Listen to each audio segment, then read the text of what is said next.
They found her body by the river, but her heart was missing. The chief cried war. The villagers whispered, "She married the snake prince. This is not a love story.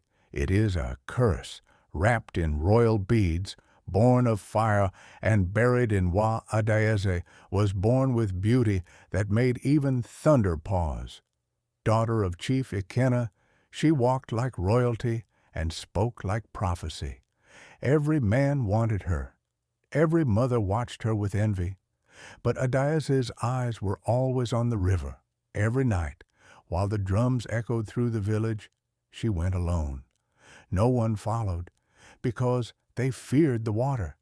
They say the river had a voice, and each night it whispered, "When the drums stop, I will come." Chief Ikenna wanted power, not love. He promised her to Obiora, the warlord's son, a man feared for his rage and respected for his blood. He brought ivory, he brought cattle, he brought blood-stained beads, but not love.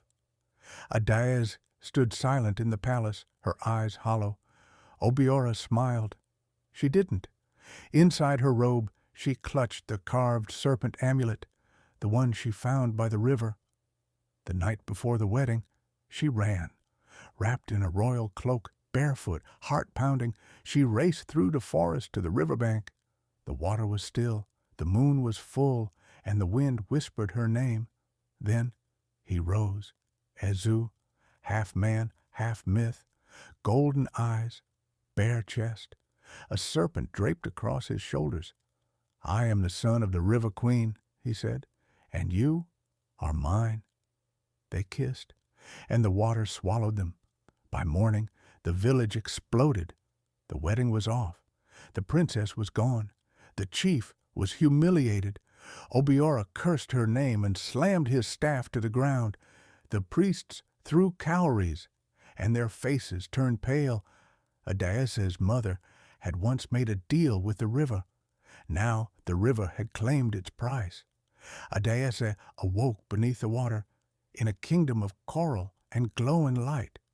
River spirits floated through sapphire palaces. Ezu took her hand, told her the truth. They had loved before, in another life, but the gods cursed them. Every 100 years they would find each other and lose each other. Still, Adaeze smiled. For the first time, she was free, but the River Queen watched from the shadows, and she did not smile. Back in the village, vengeance brewed. Obiora captured Nina, Adaeze's best friend. He broke her body until her voice broke too, and with shaking lips she gave him the words, the ritual, the poison, the price. That night, under a blood moon, Obiora poured the dark potion into the river. The drums stopped, the mist thickened, and the river began to scream. Ezu erupted from the water in fury, not man, not beast, something ancient and wild. Obiora met him with steel, a blade forged in fire, blessed to kill spirits. The battle shook the forest. Water crashed against earth. Spirits rose from the riverbanks like smoke. And then, silence. Ezu fell. Adaeze crawled to him, tears mixed with blood. He reached for her, but his light was fading. Obiora raised the blade once more, but the river had its own revenge. A great serpent of water rose from the deep, jaws wide, and dragged Obiora into the darkness. Gone. By dawn, the village was no more. The palace was broken. The huts were drowned. A single crown floated in the water, and Adaeze was gone. Some said she died with Ezu. Others say she became one with the river, but no one ever saw her again. Now, every full moon, they say the river sings, and sometimes it calls your name. If you see her dancing across the water, don't follow.